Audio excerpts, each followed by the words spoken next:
Poetry. What is it? To answer that question, does one travel into the deep recesses of the human heart, to the rimy slopes of Parnassus, or to some undiscovered country whence no traveler returns? Perhaps the answer is all of these things.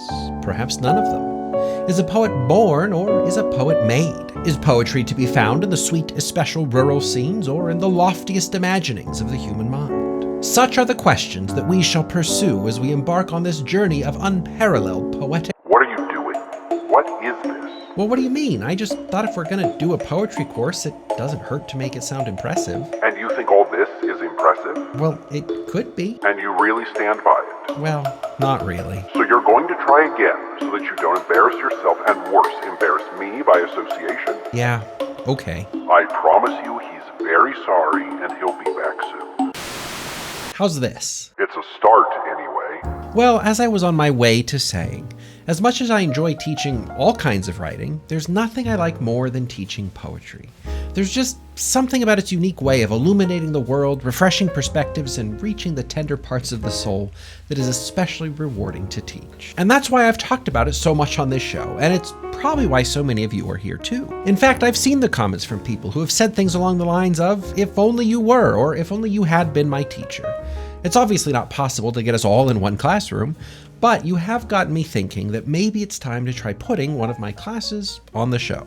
And what better place to start than with the introductory poetry class that I so love to teach. So before we begin in earnest, I wanted to give you a little overview of how this course playlist will work and how I'm approaching the subject. You might consider it a little bit like syllabus day. Meaning it's not too late to drop. Well, it is for me, but you can still save yourselves. Oh, don't be so dramatic. You actually have no idea how restrained I'm being, bud. Oh, I think you'll be fine. First things first, I went to school to study poetry, but then I also went to school to study the theory and teaching of writing. So this course may work maybe a little differently from other courses on poetry that you may have heard of or taken.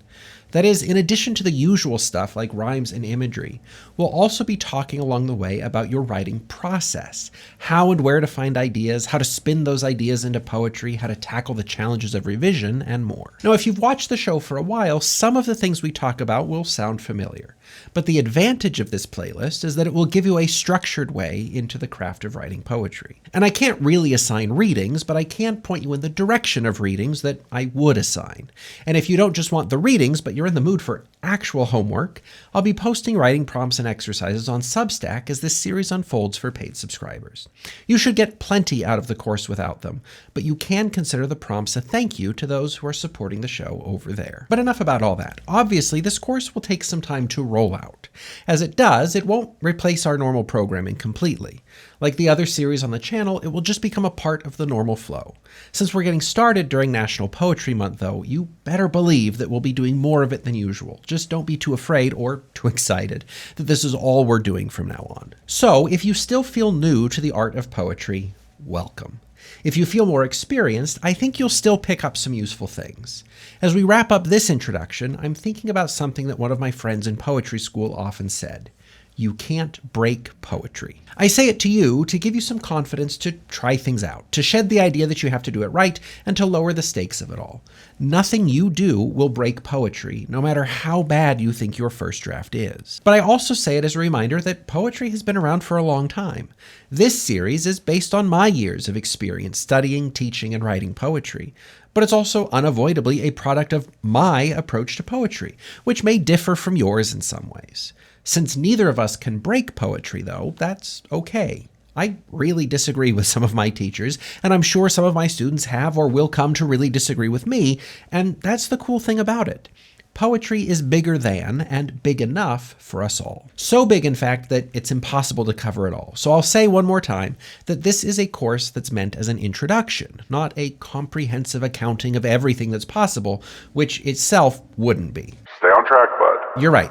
The point is that I'm glad you're here, and we're going to have a great time learning about poetry in a deeper, more structured way than before.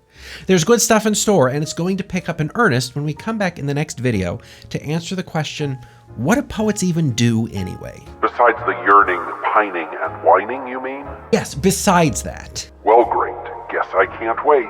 See, even he's getting into the rhyming groove of it all. Anyway, go read a poem or two, and we'll see you again real soon.